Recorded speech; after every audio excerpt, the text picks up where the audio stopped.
we look for deals. We love a volume discount. There's no doubt about it. And so in the context of this referendum, I have an idea for the government of Manitoba. They're telling the people of Manitoba that it's important that they don't have the right to vote in this referendum because referendums cost money. They say referendums are expensive. And I say, well, democracy costs money too, and what's the cost of not having a referendum? But quite frankly, if you want to get value from a referendum, why don't you ask more questions? That way you get a volume discount on the deal.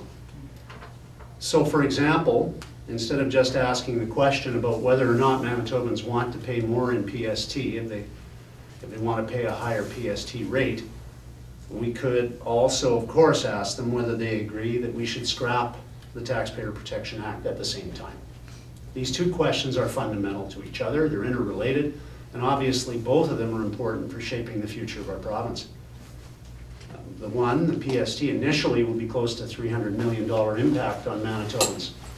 And over the course of the 10 years, if the Premier and government were to keep their promise, over $3 billion. If you factor in the additional possibility that with the scrapping of the Taxpayer Protection Act, the government might in fact dip into another PST increase, and that actual impact on Manitobans could be considerably higher. You get to understand that the impact of this on Manitobans, whether they're business people, retirees, whether they're just struggling in their own homes to make ends meet, or in whatever role they play in our society, in the business world, as small business owners and so on, this is a significant impact on people and their families.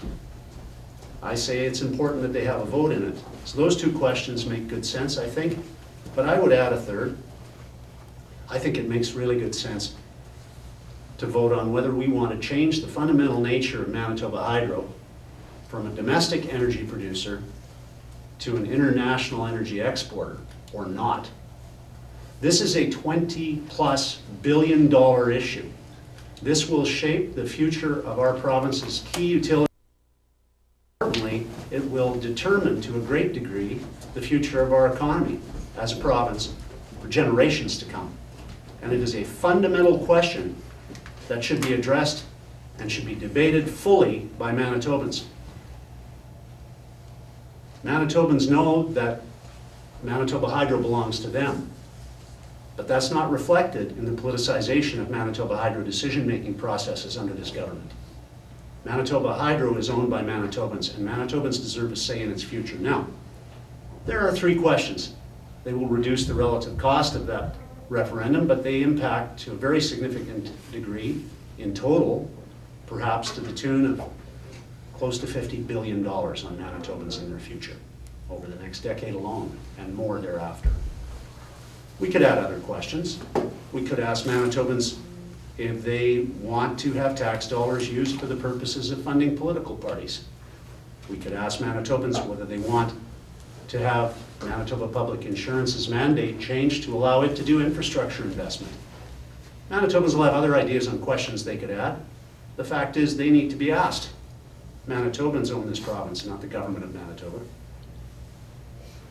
The difference between the two political parties is on display for Manitobans to see right now. And the difference is this. 37 NDP MLAs believe they know better than 1 million+ Manitobans.